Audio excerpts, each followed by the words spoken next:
We all know the Minecraft swords: wood, stone, iron, gold, diamond, and netherite.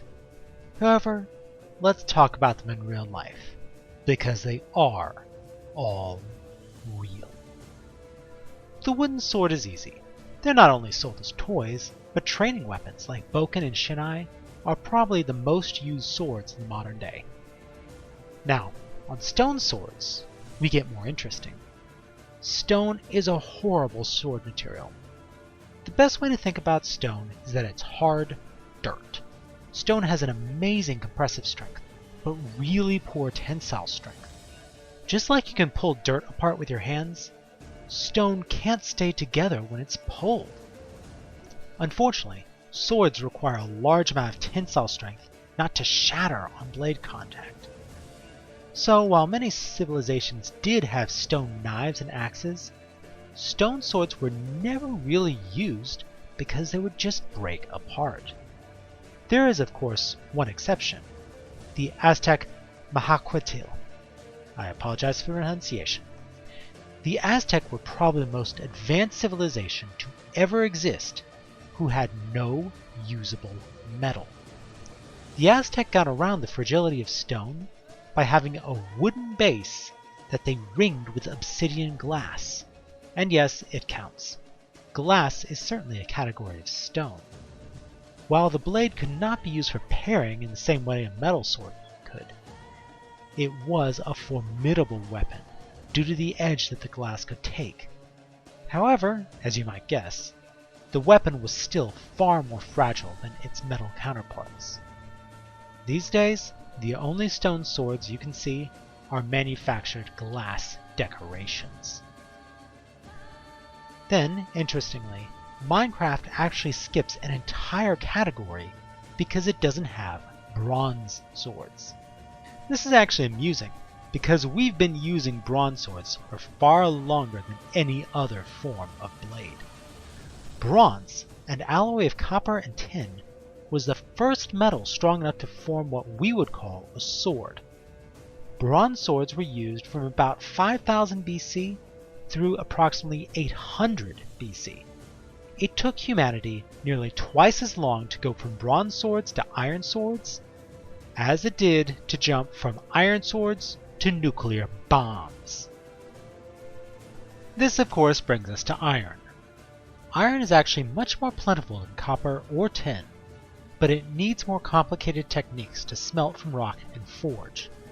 To compare, bronze is significantly easier to make, harder, and stronger. However, when the Bronze Age collapse stops almost all trading in tin about 1000 BC, iron swords came into prominence. Then we get interesting. Golden swords. You might have noticed in Minecraft that a gold sword is no more effective than wood, as both give you a +4 attack. This is realistic. Pure gold is just too soft. It would bend with every strike and couldn't keep any edge. Now, there are many gold swords that use steel blades and gold as an adornment. It's worth noting that the Aztec did have gold aplenty, but they chose to use wood and glass swords instead. A pure gold blade would be completely ornamental. This even occurs in fantasy. Witchers use silver swords to battle monsters, and it's a constant issue in the books about how Geralt refuses blade-to-blade contact due to the damage it would cause his special weapon. Even then, you find out in the best ending of the Witcher games, where Geralt buys a silver sword for his daughter, that it actually has a steel core and is silver plated. You just can't make a weapon out of precious metals. They're just too soft. This brings us to the most famous Minecraft sword, diamond. This is real too, but not like you think. Obviously, you could not make a blade out of a gem. No diamond has ever been remotely long enough, and you cannot forge diamond in the same way that you can metals. It's a rock. You just have to chip it away until you have the shape you want. Even if you could do so, diamond is so hard that it cannot bend. If a gem gets a crack, the crack propagates through it. A pure diamond sword would be no better than glass, even if it was possible to make one. However, most diamonds aren't gems. The most common form of diamond is actually a metal carbide. These are most commonly found in something extremely familiar to all of you. Steel. That's right. Your most likely place to buy diamonds isn't Jared's or Kay's, but Home Depot. The way steel works is that there are hard carbides mixed in with a softer iron, and so the resulting metal has the flexibility of the iron and the hardness of the diamond.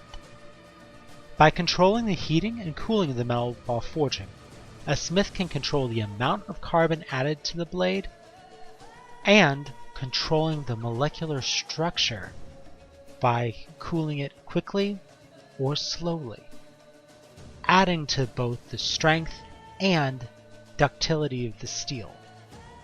Now, despite the fact that steel is considered dull in fantasy stories, with swords made out of everything from silver to titanium to adamantium or mithril, in the real world, no metal at all has ever come close to steel in the form of functional blades.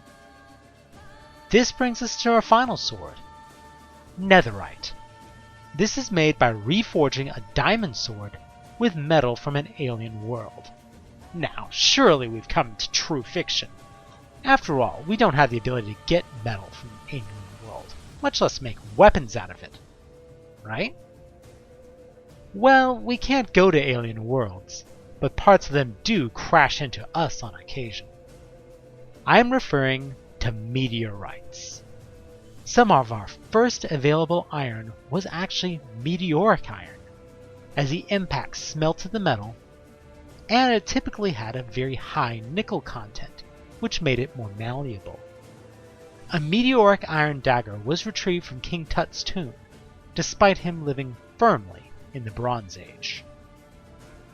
So why would adding other metal to a steel sword make it stronger?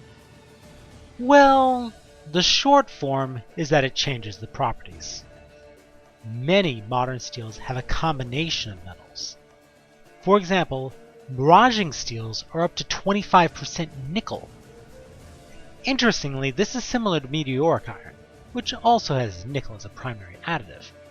These steels are extremely soft and malleable, which makes them easy to machine, but harden to a high strength after being heat treated. This makes the combination perfect for an Iron Age civilization to form. In fact, almost nothing these days is made from a plain carbon steel. The number of steel grades makes my head spin. After all, I am a simple engineer.